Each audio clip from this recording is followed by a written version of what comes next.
Hello dear friends, good morning to all. Welcome to today's online class 5. Today we are going to discuss some 2 marks questions for first chapter, Introduction to Accounting. So this is last concept for first chapter. Today I completed for first chapter, Introduction to Accounting.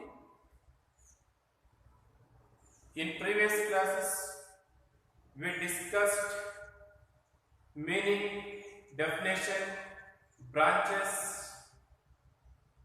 and basic terms used in accounting.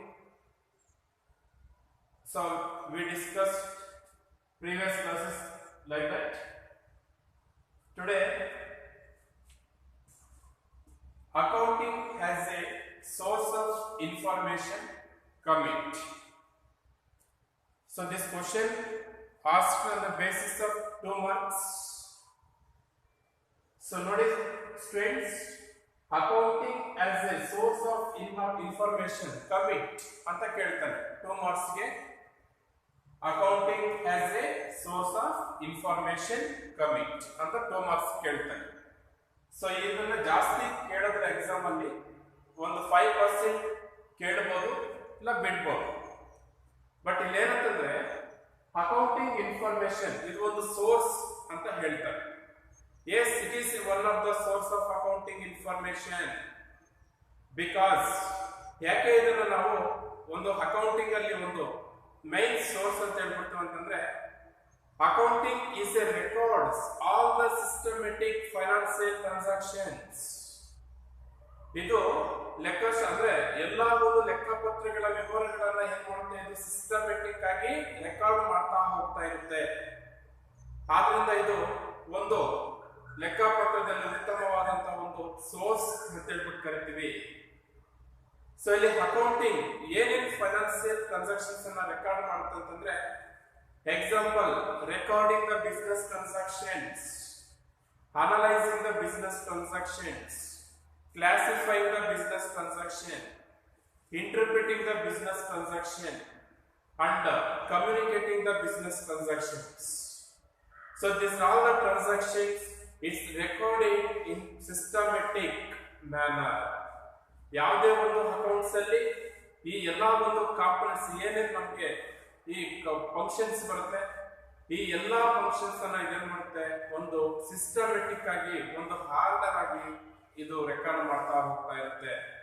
ಅದರಿಂದ accounting is a information because it records all the financial transactions. So ಅದರಲ್ಲಿ accounting as a source of information system is the process of identifying, measuring, recording and communicating the economic events of an organization. Here organizations allo innu ಬೇರೆ ಯಾವುದು, for example institutions, non profit organisations, ಕನ್ಸಲ್ಟೆನ್ಸೀಸ್, schools, colleges etcetera. ಯಾವುದೇ organisations ಆಗಿರ್ಬೋದು, ಇದೇನ್ ಮಾಡ್ತಂದ್ರೆ ಒಂದು ಲೆಕ್ಕಶಾಸ್ತ್ರ ಅಂದ್ರೆ ಒಂದು ಲೆಕ್ಕಪತ್ರವನ್ನು ಇದು ಆ ಬಿಸ್ನೆಸ್ ಅಲ್ಲಿ ನಡೀತಕ್ಕಂತ ಒಂದು ಹಣದ ಒಂದು ಫೈನಾನ್ಸಿಯಲ್ ಟ್ರಾನ್ಸಾಕ್ಷನ್ಸ್ ಅನ್ನ ಒಂದು ಸಿಸ್ಟಮ್ಯಾಟಿಕ್ ಆಗಿ ರೆಕಾರ್ಡ್ ಮಾಡ್ತಾ ಹೋಗ್ತಾ ಇರುತ್ತೆ. ಈಗ ಪ್ರತಿದಿನ ನಾವೇನ್ ಬಿಸ್ನೆಸ್ ಮಾಡ್ತೀವಿ, ಆ ಬಿಸ್ನೆಸ್ ಅಲ್ಲಿ ನಾವೇನ್ ವ್ಯಾಪಾರ ಮಾಡ್ತೀವಿ, ಏನು ಸೇಲ್ ಮಾಡ್ತೀವಿ, ಏನ್ ಮಾರಾಟ ಮಾಡ್ತಕ್ಕಂಥದ್ದೇನು, ಪರ್ಚೇಸ್ ಮಾಡ್ತಕ್ಕಂಥದ್ದೇನು, what are the expenses and what are the profits, incomes, gains, losses, expenses, ಇದನ್ನೆಲ್ಲ ನಾವೇನ್ ಮಾಡ್ತೀವಿ, ಪಟ್ಟಿ ಮಾಡ್ತಾ ರೆಕಾರ್ಡ್ ಮಾಡ್ತಾ ಹೋಗ್ತಾ ಇರ್ತೀವಿ. ಈಗ ನಾವು ಬಿಸ್ನೆಸ್ ಅಲ್ಲಿ ಯಾಕೆ ಇದೆಲ್ಲ ನಾವು ರೆಕಾರ್ಡ್ ಮಾಡ್ತಾ ಹೋಗ್ತಾ ಇರ್ತೀವಿ ಅಂದ್ರೆ, ನಾವು ಬಿಸ್ನೆಸ್ ಅಲ್ಲಿ ಬಂಡವಾಳ ಹಾಕಿರ್ತೀವಿ, ನಾವು ಹಾಕಿದಂತ ಬಂಡವಾಳದ ಮೇಲೆ ನಾವು ಲಾಭ ಗಳಿಸಿದೀವ ಅಥವಾ ಲಾಸ್ ಆಗಿದೆಯಾ ಅನ್ನೋದನ್ನ ಕಂಡುಹಿಡಿಯೋದಕ್ಕೆ ನಾವು ಪ್ರತಿ ದಿನದ ಒಂದು ಎಕ್ಸ್ಪೆನ್ಸಸ್ ಅನ್ನ ಅಥವಾ ಲಾಸ್ ಅನ್ನ ಅಥವಾ ಪ್ರಾಫಿಟ್ ಅನ್ನ ನಾವ್ ಏನ್ ಗಳಿಸಿರ್ತೀವೋ ಅದನ್ನ ರೆಕಾರ್ಡ್ ಮಾಡ್ತಾ ಹೋಗ್ತಾ ಇರೋದಕ್ಕೆ ನಾವು.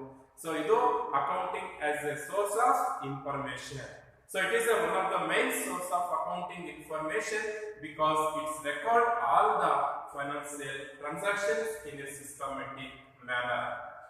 Next question, stated features or characteristics of accounting ಅಂತ ಕೇಳ್ತಾರೆ. ಇಲ್ಲಿ ಕ್ವಶನ್ ಯಾವ ರೀತಿ ಕೇಳ್ತಾನಪ್ಪ ಅಂದ್ರೆ 2 ಮಾರ್ಕ್ಸ್ ಕೇಳ್ತಾನೆ. 2 ಮಾರ್ಕ್ಸ್ ಗೆ ಯಾವ ರೀತಿ ಕ್ವಶನ್ ಕೇಳ್ತಾನೆ ಅಂದ್ರೆ state any 2 features of accounting ಅಥವಾ state any 2 characteristics of accounting ಅಂತ ಕೇಳ್ತಾನೆ. ಇಲ್ಲಿ 4 ಕ್ಯಾರೆಕ್ಟರಿಸ್ಟಿಕ್ಸ್ ಇದೆ. ಫಸ್ಟ್ ಒನ್ ಬಂದು ರಿಲಿಯಬಿಲಿಟಿ ಅಂತ, ಎರಡನೇದು ಬಂದು ರಿಲಿವೆನ್ಸ್ ಅಂತ, ಫೋರ್ತ್ ಒನ್ ಬಂದು ಅಂಡರ್ಸ್ಟ್ಯಾಂಡಬಿಲಿಟಿ, ಫೋರ್ತ್ ಒನ್ ಬಂದು comparability. So reliability, relevance, understandability and comparability. So these are the 4 main characteristics or main features of accounting. Accounting ಅಲ್ಲಿ ಲೆಕ್ಕಪತ್ರದ ಎರಡು ಲಕ್ಷಣಗಳನ್ನು ಬರೆಯಿರಿ ಅಂತ ಹೇಳ್ತಾರೆ. ಕ್ವಶನ್ ಎಕ್ಸಾಮ್ ಅಲ್ಲಿ ಲೆಕ್ಕಪತ್ರದ ಎರಡು ಲಕ್ಷಣಗಳನ್ನು ಬರೆಯಿರಿ ಅಂತ ಕೇಳಿದಾಗ ನಾನಲ್ಲಿ 4 ಫೀಚರ್ಸ್ ಕೊಟ್ಟಿದ್ದೀನಿ. ನೀವು 4 ಬರೀಬಹುದು, ಇಲ್ಲ 2 ಬರೆದ್ರು ಕೂಡ ಸಾಕಾಗುತ್ತೆ 2 ಮಾರ್ಕ್ಸ್ ಗೆ. ಒಂದನೇದು ಬಂದು ರಿಲಿಯಬಿಲಿಟಿ, ಎರಡನೇದು ಬಂದು ರಿಲಿವೆನ್ಸ್, ಥರ್ಡ್ ಒನ್ ಬಂದು understandability, fourth one is comparability. So this are the 4 features of or 4 characteristics of accounting. Here what do you mean by reliability? ಇಲ್ಲಿ reliability ಅಂದ್ರೆ ಏನು? ಸೊ ಇದು ಒಂದು ಫೀಚರ್ ಆಗಿರುತ್ತೆ. ಇದು reliability ಅಂತಂದ್ರೆ so reliability is one of the main features of accounting. So ಇಲ್ಲಿ ಏನು reliability ಅಂದ್ರೆ, ಸೊ reliability ಅಂತಂದ್ರೆ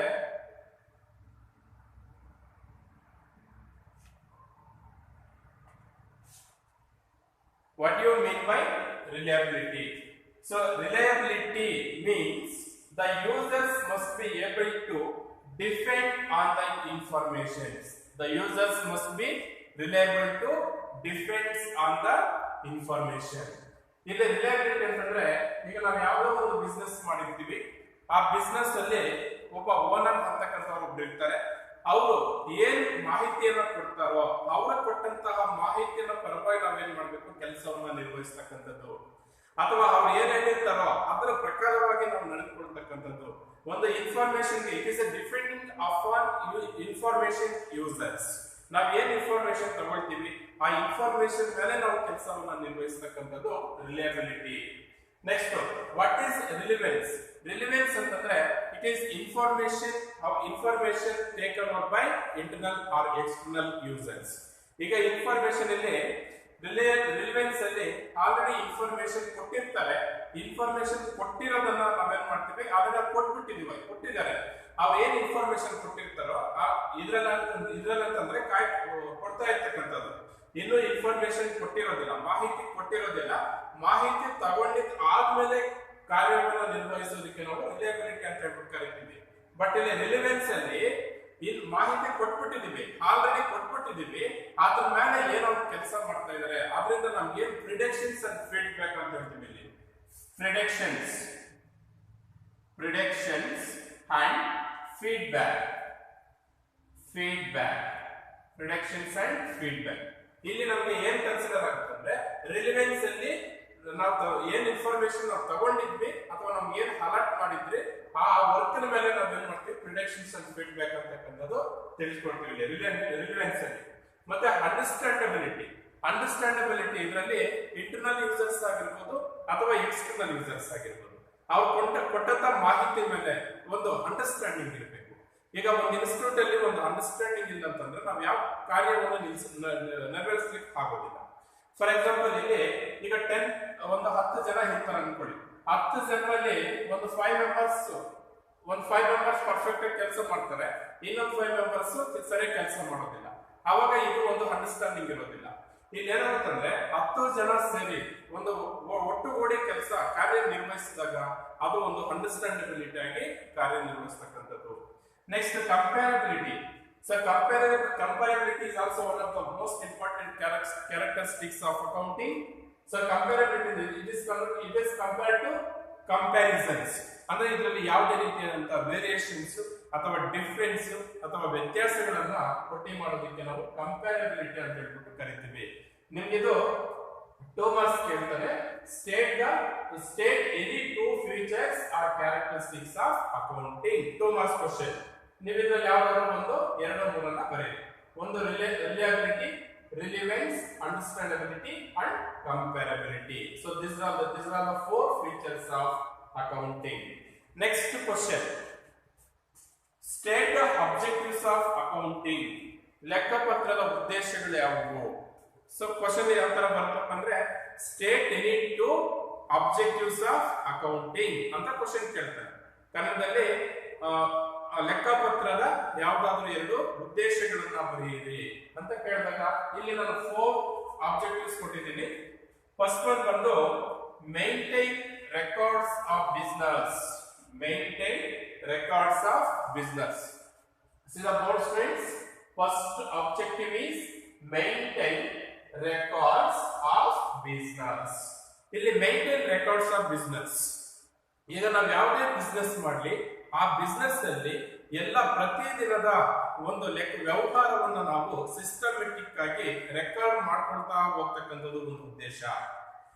ಇವತ್ತು ನಾವು ಏನ್ ಬಿಸ್ನೆಸ್ ಮಾಡ್ತೀವಿ ಆ ಬಿಸ್ನೆಸ್ ಅಲ್ಲಿ ನಾವು ಏನೇ ಲೆಕ್ಕ ಬಂದಿರ್ಲಿ, ಲಾಸ್ ಆಗ್ಬೋದು, ಪ್ರಾಫಿಟ್ ಆಗ್ಬೋದು, ಅದು ಪ್ರತಿ ದಿನ ನಾವೇನ್ ಮಾಡ್ಬೇಕು, ರೆಕಾರ್ಡ್ ಮಾಡ್ತಾ ಹೋಗ್ತಾ ಇರ್ಬೇಕು. ಇದು ಒಂದು ಉದ್ದೇಶ ಆಗಿರುತ್ತೆ. ಅಂದ್ರೆ ಇಲ್ಲಿ ನಮ್ಗೆ maintain records of business transaction. So it maintain records of business transaction, all the financial transaction in a systematic manner. ಯಾವ ರೀತಿ ಇದು ಕನ್ಸಿಡರ್, ಯಾವ ರೀತಿ ಆಬ್ಜೆಕ್ಟಿವ್ಸ್ ಅನ್ನ ಪಟ್ಟಿ ಮಾಡುತ್ತಪ್ಪ ಅಂತಂದ್ರೆ, so accounting it is maintain all the records in financial, all the financial transactions in a systematic manner. ನಿಮಗೆ explanation ಏನು ಕೇಳೋದಿಲ್ಲ ಇಲ್ಲಿ, just state the objectives of accounting ಅಂತ ಕೇಳಿರ್ತಾರೆ. ಇಲ್ಲಿ ಕೇಳಿದಾಗ maintain records of business transaction. Maintain records of business transaction, it means it's all the records of financial transactions in a systematic manner. Next, the second one, calculate profit or loss. So this is the second objective, calculate profit or loss. So ನಾವು ಯಾವುದೇ business ಅಲ್ಲಿ ನಾವು ಗಳಿಸಿದಂತಹ ಒಂದು ಲಾಭ ಅಥವಾ ನಷ್ಟವನ್ನ ಕಂಡುಹಿಡಿಯತಕ್ಕಂತ ಉದ್ದೇಶ. ಈಗ ಯಾವುದೇ ಬಿಸ್ನೆಸ್ ಅಲ್ಲಿ ನಾವೀಗ ಒಂದು ಬಿಸ್ನೆಸ್ ಮಾಡಿರ್ತೀವಿ, ಆ ಬಿಸ್ನೆಸ್ ಅಲ್ಲಿ ನಾವು ಲಾಭ ಗಳಿಸಿದೀವ ಅಥವಾ ಲಾಸ್ ಆಗಿದೀವ ಅಂತ ನಾವು ಕಂಡುಹಿಡಿಬೇಕು. ಅದು ನಮ್ಮ ಕರ್ತವ್ಯ. ಬಿಕಾಸ್ ನಮ್ಗೆ ಗೊತ್ತಾಗೋದಿಲ್ಲ ಯಾವ ರೀತಿ ಪ್ರಾಫಿಟ್ ಕ್ಯಾಲ್ಕುಲೇಟ್ ಮಾಡಿಲ್ಲ ಅಂತಂದ್ರೆ ಯಾವ ರೀತಿ ಏನ್ ಲಾಭ ಬಂದಿದೆ, ಏನ್ ಲಾಸ್ ಬಂದಿದೆ ಅಂತ ಗೊತ್ತಾಗೋದಿಲ್ಲ. ಸೊ ಆದ್ರಿಂದ ನಾವೇನ್ ಮಾಡ್ತೀವಿ ಇಲ್ಲಿ, ಸೊ ಬಿಸ್ನೆಸ್, ಪ್ರತಿಯೊಂದು ಬಿಸ್ನೆಸ್ ಅಲ್ಲಿ ನಾವು ಮಾಡಿದಂತ ಒಂದು ಬಿಸ್ನೆಸ್ ಅಲ್ಲಿ ಅದು ಪ್ರಾಫಿಟ್ ಆಗಿದೆಯಾ ಅಥವಾ ಲಾಸ್ ಆಗಿದೆಯಾ ಅಂತಕ್ಕಂಥದನ್ನ ಕ್ಯಾಲ್ಕುಲೇಷನ್ ಮಾಡ್ತಕ್ಕಂಥ ಒಂದು ಉದ್ದೇಶ. If any profit, for example, A and B are partners sharing profit and losses in the ratio of 3:2. They contribute some capitals in any particular business. So they earn 10,000 or 20,000 profit or loss. That should be how to calculate. So ಅದನ್ನ ನಾವು ಯಾವ ರೀತಿ calculate ಮಾಡ್ತೀವಿ, ಅದನ್ನ ಪ್ರತಿದಿನ ನಾವೇನೇನ್ ಮಾಡಿದೀವಿ, ಏನೇನು expenses ಆಗಿರುತ್ತೆ, ಏನ್ ಇನ್ಕಮ್ಸ್ ಆಗಿರುತ್ತೆ, ಏನ್ ಲಾಸಸ್ ಆಗಿರುತ್ತೆ, ಇದನ್ನೆಲ್ಲ ನಾವು ಕಂಡುಹಿಡಿದಾಗ ಮಾತ್ರನೇ ನಮಗೆ ಪ್ರಾಫಿಟ್ ಅಥವಾ ಲಾಸ್ ಕಂಡುಹಿಡಿಯಕ್ಕೆ ಗೊತ್ತಾಗ್ತಕ್ಕಂಥದ್ದು. ಸೊ ಅದರಿಂದ ನಾವಿಲ್ಲಿ calculate profit or loss. So it is also one of the main objectives of accounting. Next, third one, information available for group of users. Information available for group of users. ಇವಾಗ what are the users of accounting information? So we know that internal users and external users. ಇಲ್ಲಿ accounting information ಅನ್ನ ಯಾರು use ಮಾಡ್ತಾರೆ ಅಂತಂದ್ರೆ internal users and external users ಅಂತ ಹೇಳ್ಬಿಟ್ಟು ಹೇಳ್ತೀವಿ. ಏನು ಇಂಟರ್ನಲ್ ಆ ಗ್ರೂಪ್ಸ್ ಇರುತ್ತೆ, ಆ ಗ್ರೂಪ್ಸ್ ಅಲ್ಲಿ ಪ್ರತಿಯೊಬ್ಬರು ಕೂಡ ಅಕೌಂಟಿಂಗ್ ಇನ್ಫಾರ್ಮೇಶನ್ ಅನ್ನ ಶೇರ್ ಮಾಡ್ತಕ್ಕಂಥ ಒಂದು ಉದ್ದೇಶ. ಸೊ ಇಲ್ಲಿ ಯಾವ ಕಾರಣಕ್ಕೆ information available for group of users. ಇದು ಮಸ್ಟ್ ಅಂಡ್ ಶುಡ್. ಒಂದು ವ್ಯವಹಾರದಲ್ಲಿ ಏನೇ ಬಿಸ್ನೆಸ್ ಮಾಡಲಿ ಆ ಬಿಸ್ನೆಸ್ ಮೇಲೆ ನಾವು ನಿಗದಿತವಾದ ಮಾಹಿತಿಯನ್ನು ಅವ್ರಿಗೆ ಕೊಡಬೇಕಾಗುತ್ತೆ. ಸೊ ಅವರಿಗೆ ಒಂದು ಪರ್ಟಿಕ್ಯುಲರ್ ಇನ್ಫಾರ್ಮೇಶನ್ ಅವ್ರು ಕೊಡ್ಲಿಲ್ಲ ಅಂತಂದ್ರೆ ಸೊ ಅವ್ರೇನ್ ಬಿಸ್ನೆಸ್ ಮಾಡ್ಲಿಕ್ಕೆ ಆಗೋದಿಲ್ಲ. ಸೊ ಆದ್ರಿಂದ accounting information available for group of users. What are the users of accounting information? Means internal users and external users. Next, fourth one, deficit of financial position. So deficit of financial position after the completion of business for the year ended 31st/3/2020. For example, ವರ್ಷದ ಮುಕ್ತಾಯದಲ್ಲಿ ಒಂದು ವರ್ಷ ತಗೊಂಡಿರ್ತೀವಿ, business ಮುಗಿದ ಆದ್ಮೇಲೆ ನಾವೇನ್ ಮಾಡ್ತೀವಿ, ಆ business ಅನ್ನು ನಾವು ಟ್ಯಾಲಿ ಮಾಡ್ತೀವಿ, ಪಟ್ಟಿ ಮಾಡ್ತೀವಿ. ಯಾವ ರೀತಿ ಟ್ಯಾಲಿ ಮಾಡ್ತೀವಿ ಅಂತಂದ್ರೆ it is prepared by financial position. Means financial position means balance sheet. ಇದು ನಮಗೆ ಇಲ್ಲಿ ಬ್ಯಾಲೆನ್ಸ್ ಶೀಟ್ ಅನ್ನ ಪ್ರಿಪೇರ್ ಮಾಡುತ್ತೆ. Balance sheet. So balance sheet ಯಾವ ರೀತಿ ಪ್ರಿಪೇರ್ ಮಾಡುತ್ತೆ ಅಂದ್ರೆ including liabilities and assets. Liabilities and assets. So ಯಾವ ಏನೇನು ಪಟ್ಟಿ ಮಾಡುತ್ತಪ್ಪ ಅಂದ್ರೆ ಬ್ಯಾಲೆನ್ಸ್ ಶೀಟ್ ಅಲ್ಲಿ. So financial position is prepared by liabilities and assets. It is means total liabilities is equal to assets or assets is equal to liabilities. ಈಗ ನಾವು ಯಾವುದೇ ಒಂದು business ಮಾಡ್ತೀವಿ, ಆ ಬಿಸ್ನೆಸ್ ಅಲ್ಲಿ ನಷ್ಟ ಆಗ್ಲಿ ಅಥವಾ ಲಾಭ ಆಗ್ಲಿ, ನಷ್ಟ ಆದ್ರೂ ಲಾಭ ಆದ್ರೂ ಅದೇನಾಗುತ್ತೆ ಅಂದ್ರೆ ಫೈನಾನ್ಷಿಯಲ್ ಪೊಸಿಷನ್ ಅಲ್ಲಿ ಅಸೆಟ್ಸ್ ಮತ್ತು ಲಯಬಿಲಿಟೀಸ್ ಏನಾಗುತ್ತೆ ಬ್ಯಾಲೆನ್ಸ್ ಶೀಟ್ ಈಕ್ವಲ್ ಮಾಡಿರುತ್ತೆ, ಟ್ಯಾಲಿ ಆಗಿರುತ್ತೆ. ಸೊ ಅದನ್ನ ಪ್ರಿಪೇರ್ ಮಾಡೋದಕ್ಕೆ ಫೈನಾನ್ಷಿಯಲ್ ಪೊಸಿಷನ್ ಅಂತ ಹೇಳ್ಬಿಟ್ಟು ಕರಿತೀವಿ. So accounting it is prepared by financial position. It is one of the main objective of accounting. Next question, roll of accounting. Question ಯಾವ್ದಾರ ಕೇಳ್ತಾನಪ್ಪ ಅಂದ್ರೆ right the role of accounting ಅಂತ question ಕೇಳ್ತಾರೆ. Roll of accounting ಅಲ್ಲಿ ಇಲ್ಲಿ 5 points ಇದೆ. ಇಲ್ಲಿ 1 2 3 4 5 points ಇದೆ. First one ಬಂದು language of a business. So first one ಬಂದು first role of accounting is language of a business. So ಈ language is most important while selling and purchasing of goods and services in a particular business. ಈಗ ಯಾವುದೇ ಒಂದು ವ್ಯವಹಾರ ಮಾಡಿದಾಗ ಅಥವಾ ಯಾವುದೇ ಒಂದು ವ್ಯಾಪಾರ ಮಾಡಿದಾಗ ನಾವು ಮಾತಾಡ್ತಕ್ಕಂಥ ಒಂದು ಭಾಷೆ ಬಹಳ ಇಂಪಾರ್ಟೆಂಟ್ ಆಗಿರುತ್ತೆ. ಸೊ ಕೆಲವರಿಗೆ ಕನ್ನಡ ಬರುತ್ತೆ, ಕೆಲವರಿಗೆ ತೆಲುಗು ಬರೋದಿಲ್ಲ, ಕೆಲವರಿಗೆ ತೆಲುಗು ಬಂದ್ರೆ ಕೆಲವರಿಗೆ ಕನ್ನಡ ಬರೋದಿಲ್ಲ, ಕೆಲವರಿಗೆ ತೆಲುಗು ಕನ್ನಡ ಬರುತ್ತೆ, ಇಂಗ್ಲಿಷ್ ಬರೋದಿಲ್ಲ. ಸೊ ಇಂತಹ ಸಂದರ್ಭದಲ್ಲಿ ಕೆಲವೊಂದು ಬಿಸ್ನೆಸ್ ಅಲ್ಲಿ ಏನಾಗಿರುತ್ತೆ ಅಂದ್ರೆ ಲ್ಯಾಂಗ್ವೇಜ್ ಪ್ರಾಬ್ಲಮ್ಸ್ ಆಗಿರುತ್ತೆ. ಸೊ ಈ ಲ್ಯಾಂಗ್ವೇಜ್ ಅನ್ನು ನಾವೇನ್ ಮಾಡ್ಬೇಕು, ಸೊ ಅದನ್ನ ಅವಶ್ಯಕತೆ ರೂಪದಲ್ಲಿ ನಾವು ಅದನ್ನ ಬಳಸಿಕೊಂಡು ಒಂದು ವ್ಯಾಪಾರವನ್ನ ಅಥವಾ ಒಂದು ವ್ಯವಹಾರವನ್ನ ನಡೆಸಬೇಕಾಗುತ್ತೆ. Next historical records. Historical records ಅಂತಂದ್ರೆ ಈಗ ನಾವೇನ್ ಬಿಸ್ನೆಸ್ ಅಲ್ಲಿ ಈಗ ಇವತ್ತು ಮಾಡ್ತಾ ಇರ್ತೀವಿ ಅಥವಾ ನಿನ್ನೆ ಮೊನ್ನೆ ಎಸ್ಟರ್ಡೇ ಬಿಫೋರ್ ಎಸ್ಟರ್ಡೇ ಏನ್ ಬಿಸ್ನೆಸ್ ಮಾಡಿರ್ತೀವಿ ಅಂದ್ರೆ ಹಿಂದಿನದೆಲ್ಲ ವರ್ಷ ಫುಲ್ ರೆಕಾರ್ಡ್ ಮಾಡ್ಬೇಕಾದ್ರೆ ಸೊ ವರ್ಷಕ್ಕೆ ನಮಗೆ ಸೊ ದೇರ್ ಆರ್ 12 ಮಂತ್ಸ್ ಆಗುತ್ತೆ. ಈಗ ಜನವರಿಯಲ್ಲಿ ಮಾಡಿರ್ತಕ್ಕಂಥ ಒಂದು ಬಿಸ್ನೆಸ್ ಕೂಡ ನಾವು ವರ್ಷದ ಕೊನೆವರೆಗೂ ಅಪ್ ಟು ಡಿಸೆಂಬರ್ ವರೆಗೂ ನಾವೇನ್ ಮಾಡ್ಬೇಕು, ಆ ಇನ್ಫಾರ್ಮೇಶನ್ ಅನ್ನ ಬರಿತಾ ಹೋಗ್ತಾ ಇರ್ಬೇಕು, ರೆಕಾರ್ಡ್ ಮಾಡ್ತಾ ಹೋಗ್ತಾ ಇರ್ಬೇಕು. ಅಥವಾ ಹಿಂದೆ ನಡೆದಂತ ಒಂದು ವ್ಯವಹಾರವನ್ನ ಕೂಡ ನಾವು ಪಟ್ಟಿ ಮಾಡ್ತಾ ಹೋಗ್ತಾ ಇರ್ಬೇಕು. ಸೊ ಅದನ್ನ ಟ್ರೀಟ್ ಮಾಡ್ತೀವಿ ನಾವಿಲ್ಲಿ ಹಿಸ್ಟಾರಿಕಲ್ ರೆಕಾರ್ಡ್ಸ್ ಅಂತ ಹೇಳ್ಬಿಟ್ಟು ಕರಿತೀವಿ. Next current economic reality. Current economic reality. So current economic reality ಇಲ್ಲಿ ಒಂದು ಎಕಾನಮಿ ಅಂತಕ್ಕಂಥದ್ದು ಪ್ರತಿದಿನ ಚೇಂಜಸ್ ಆಗ್ತಾ ಇರುತ್ತೆ, ವೇರಿಯೇಷನ್ಸ್ ಆಗ್ತಾ ಇರುತ್ತೆ, ಡಿಫ್ರೆನ್ಸಸ್. ಈಗ ಇವತ್ತೊಂದು ರೇಟ್ ಇರುತ್ತೆ, ನಾಳೆ ಒಂದು ರೇಟ್ ಇರುತ್ತೆ. ಈಗ ನಾವು ಮಾಡಿದಂತ ಒಂದು ವ್ಯಾಪಾರದಲ್ಲಿ ದಿನಕ್ಕೊಂದೊಂದು ರೇಟ್ ಚೇಂಜ್ ಆಗ್ತಾ ಇರುತ್ತೆ, ಬದಲಾವಣೆ ಆಗ್ತಾ ಇರುತ್ತೆ. ಅದು ಏನ್ ಪ್ರೆಸೆಂಟ್ ಎಕನಾಮಿಕ್ ಸಿಚುವೇಶನ್ ಅನ್ನ ಕ್ರಿಯೇಟ್ ಮಾಡುತ್ತೋ ಅದನ್ನ ನಾವು ಪ್ರತಿನಿತ್ಯ ಬರಿತಾ ಹೋಗ್ತಾ ಇರ್ಬೇಕು. Next information system. Information system ಅಂತಂದ್ರೆ ಈಗ ಪ್ರತಿದಿನ ನಮ್ಗೆ ಇನ್ಫಾರ್ಮೇಶನ್ ನ್ಯೂಸ್ ಪೇಪರ್ಸ್ ಮುಖಾಂತರ, ಟೆಲಿವಿಷನ್ಸ್ ಮುಖಾಂತರ ಮತ್ತೆ ನ್ಯೂಸ್ ಮುಖಾಂತರ ನಮ್ಗೆ ಇನ್ಫಾರ್ಮೇಶನ್ ಗೊತ್ತಾಗ್ತಾ ಇರುತ್ತೆ. ಈಗ ಯಾವ್ದು ಫಾರ್ ಎಕ್ಸಾಂಪಲ್ ಒಂದು ಪ್ರಾಡಕ್ಟ್ ನ ವಸ್ತು ಇವತ್ತೇನಿತ್ತು ನಾಳೆ ಏನಿತ್ತು ಇದು ಡೇ ಟು ಡೇ ಈ ಮಾಹಿತಿಗಳನ್ನ ಕೊಡ್ತಾ ಇರ್ತಕ್ಕಂಥದ್ದು ಇನ್ಫಾರ್ಮೇಶನ್ ಸಿಸ್ಟಮ್. ನೆಕ್ಸ್ಟ್ ಲಾಸ್ಟ್ ಒಂದು ಬಂದು service to users. So service to users ನಾನು ಹೇಳಿದ್ದೀನಿ. Who are the users in financial? Who are the users in accounting information means internal users and external users. So how ಬಂದು ನಮಗೆ services to users ಅಂದ್ರೆ ಇವಾಗ ನಾವು ಯಾರು use ಮಾಡ್ತಾರೆ, ಯಾರು ಇಂಟರ್ನಲ್ ಸರ್ವಿಸಸ್ ಮತ್ತೆ ಯಾರು ಎಕ್ಸ್ಟರ್ನಲ್ ಸರ್ವಿಸಸ್ ಆಗಿರ್ತಾರೋ ಅವ್ರಿಗೆ ಒಂದು ನಾವು ಸೇವೆ ಮಾಡ್ತಕ್ಕಂಥದ್ದು, ಸರ್ವಿಸ್ ಅನ್ನು ಕೊಡ್ತಕ್ಕಂಥದ್ದು.